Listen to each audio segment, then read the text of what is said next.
Hi students, మీరు చూస్తున్నారు Gopireddy sir educational channel. మీరు కనుక ఇంకా మన ఛానల్ని సబ్స్క్రైబ్ చేసుకున్నట్లయితే కిందనే ఉన్న సబ్స్క్రైబ్ బటన్ని ట్యాప్ చేసి పక్కనే ఉన్న బెల్ ఐకాన్ని ట్యాప్ చేసి మన ఛానల్ సబ్స్క్రైబ్ చేసుకోండి. సో ఈరోజైతే నేను మీ దగ్గరికి అయితే మంచి లేటెస్ట్ నోటిఫికేషన్ అయితే తీసుకురావడం జరిగింది.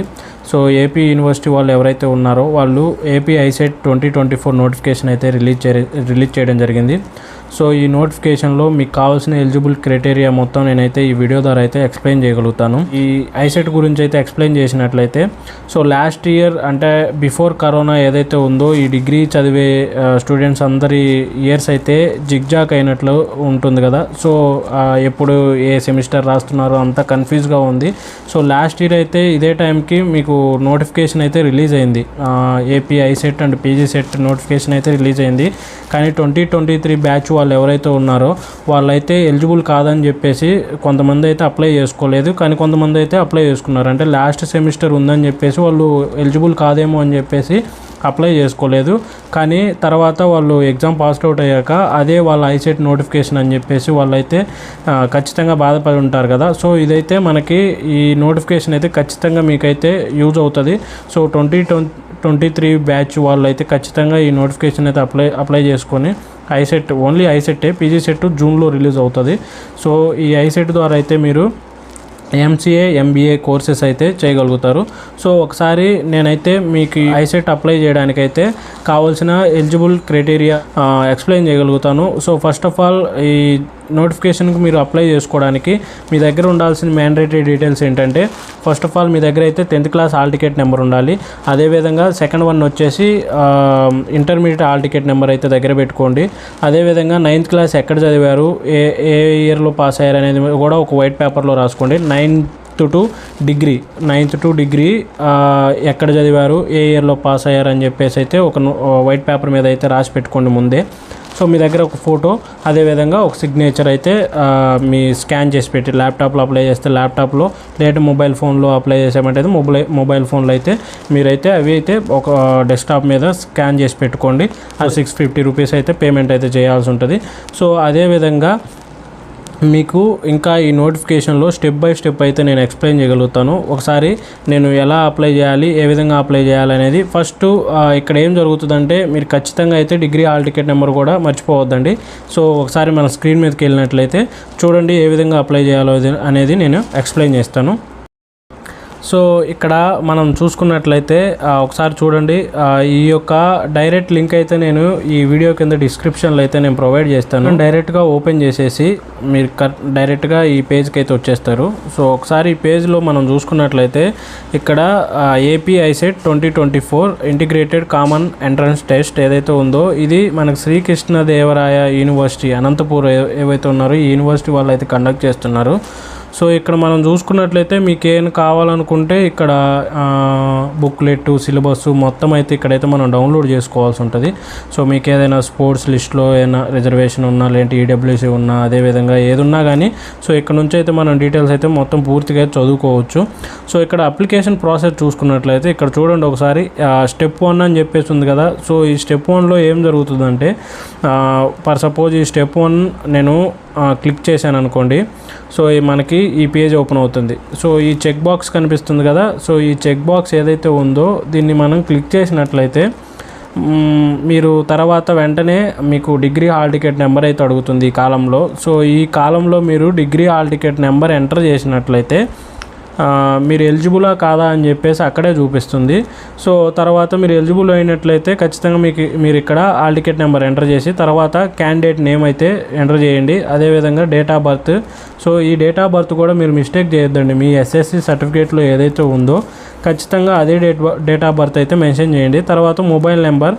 సో తర్వాత ఆ మొబైల్ నెంబర్ మీదా, లేదంటే మీ ఫాదర్దా, లేదంటే మీ మదర్దా, లేదంటే రిలేటివ్దా, సో ఎవరిదైతే వాళ్ళది మనం ఇక్కడ చూసుకుందాం. సో అదేవిధంగా ఆల్టర్నేట్ నెంబర్. సో ఇక్కడ మనకు స్టార్ సింబల్ మెన్షన్ చేసినట్లయితే ఖచ్చితంగా ఆ ఫీల్డ్ అయితే మీరు ఫిల్ చేయాల్సి ఉంటుంది. స్టార్ సింబల్ లేనట్లయితే ఆ ఫీల్డ్ అయితే మెన్షన్ చేయకపోయినా ఏం కాదు.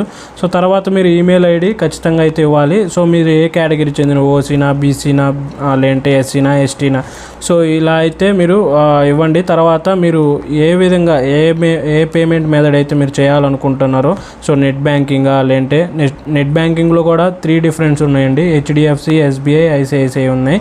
సో అదేవిధంగా డెబిట్ కార్డా, క్రెడిట్ కార్డా. సో ఈ విధంగా మనం ఇచ్చాక మన email ID and phone number అయితే మెయిన్ రేట్ ఖచ్చితంగా చెక్ చేసుకోండి.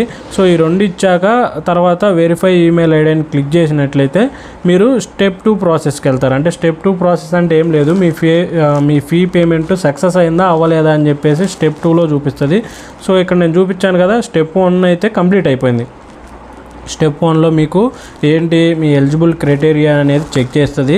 అదేవిధంగా తర్వాత ఫీజ్ పేమెంట్ అనేది తీసుకుంటుంది. సో 650 రూపీస్ అయితే ఛార్జ్ చేస్తుందండి. క్రెడిట్ కార్డ్, డెబిట్ కార్డ్ వాడితే ఎక్స్ట్రా ఛార్జెస్ ఏవైతే ఉంటాయో అవి తీసేసుకుంటారు. మేబీ ఒక 10 రూపీస్, 15 రూపీస్ ఎక్స్ట్రా ఉంటుంది. సో 650 రూపీస్ అయితే మీ ఆన్లైన్ అప్లికేషన్ ఫీజు అయితే తీసుకుంటారు. స్టెప్ 1 కంప్లీట్ అయ్యాక, అంటే once your payment is done, so this step 1 will be completed. So మీ పేమెంట్ అనేది కంప్లీట్ అయ్యాక స్టెప్ 1 అనేది కంప్లీట్ అయిపోద్ది. సో స్టెప్ 2లో ఏం జరుగుతుంది మనకి ఇక్కడ, స్టెప్ 2లో వచ్చేసి know your payment status. So మనం మీ పేమెంట్ స్టేటస్ ఏదైతే ఉందో ఆ పేమెంట్ స్టేటస్ సక్సెస్ అయిందా లేదా అనేది ఇక్కడ చూసుకోవాలి. సో నెక్స్ట్ వచ్చేసి స్టెప్ 3 అనేది చాలా ఇంపార్టెంట్ ప్రాసెస్. స్టెప్ 3 అనేది చాలా సమయం అయితే తీసుకుంటుంది. సో మనం ఈ స్టెప్ 3లో ఏం చేయాలి, fill application only after free payment. So మన అప్లికేషన్ అయితే ఇక్కడ ఫిల్ చేయాల్సి ఉంటుంది. మన name, father name, mother name, caste అయ్యి ఆటోమేటిక్గా స్టెప్ 1లో ఇచ్చేసావు కదా, ఆటోమేటిక్గా రీడైరెక్ట్ అయ్యి స్టెప్ 3కి అయితే వస్తాయి. సో స్టెప్ 3లో మీరు ఏం చేయాలంటే మీ యొక్క ఇంటర్మీడియట్ 10th క్లాస్ ఎక్కడ చదివారు, ఇంటర్మీడియట్ ఎక్కడ చదివారు, 9th క్లాస్ ఎక్కడ చదివారు, డిగ్రీ ఎక్కడ చదివారు, ఈ డీటెయిల్స్ అన్నీ ఇవ్వాల్సి ఉంటుంది. సో ఈ డీటెయిల్స్ అన్నీ ఇచ్చాక మీరు లాస్ట్న మీ యొక్క ఫోటో, మీ ఫోటో సిగ్నేచర్ని అక్కడ అప్లోడ్ చేశాక తర్వాత మీ సెంటర్ని సెలెక్ట్ చేసుకోమంటుంది. మొత్తం 6 సెంటర్స్ 7 సెంటర్స్ సెలెక్ట్ చేయాల్సి ఉంటుంది. మీ ఏరియాకి ఎక్కడైతే దగ్గర ఉంటుందో సో అక్కడ కూడా ఇచ్చుకోండి. మనకైతే తెలంగాణ స్టేట్లో కూడా 2-3 సెంటర్లు అయితే మనకి ఇచ్చారు. సో ఒకసారి మీ ఈ అప్లికేషన్ ప్రాసెస్ మొత్తం ఎలా ఉంటుందో చూసుకున్నట్లయితే చూడండి ఒకసారి. మనకి సెంటర్స్ అయితే ఇదిగో ఈ విధంగా ఉన్నాయి. డిస్టిక్ అనకాపల్లి, అనంతపూర్, బాపట్ల అన్ని డిస్టిక్లో అన్ని సెంటర్స్ ఉన్నాయి. సో ఈ మొత్తం అయితే మనకు సెంటర్లు అయితే ఇచ్చారు. సో మీరు వన్స్ అప్లై చేసుకునేటప్పుడు అయితే జాగ్రత్తగా చూసుకోండి. So pattern of the test. So ఈ టెస్ట్ ఎలా ఉంటుందంటే data sufficiency, problem solving. Section B వచ్చేసి కమ్యూనికేషన్ ఎబిలిటీ. ఫస్ట్ వచ్చేసి అనలిటికల్ ఎబిలిటీ ఉంటుంది, తర్వాత కమ్యూనికేషన్ ఎబిలిటీ ఉంటుంది, తర్వాత మ్యాథమెటికల్ ఎబిలిటీ. సో ఈ 3 అయితే ఉంటాయి.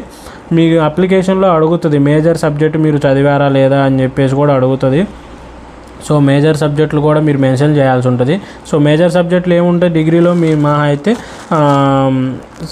అదే కంప్యూటర్ సైన్స్ ఆర్ ఐటీ చదువుకుంటారు కదా.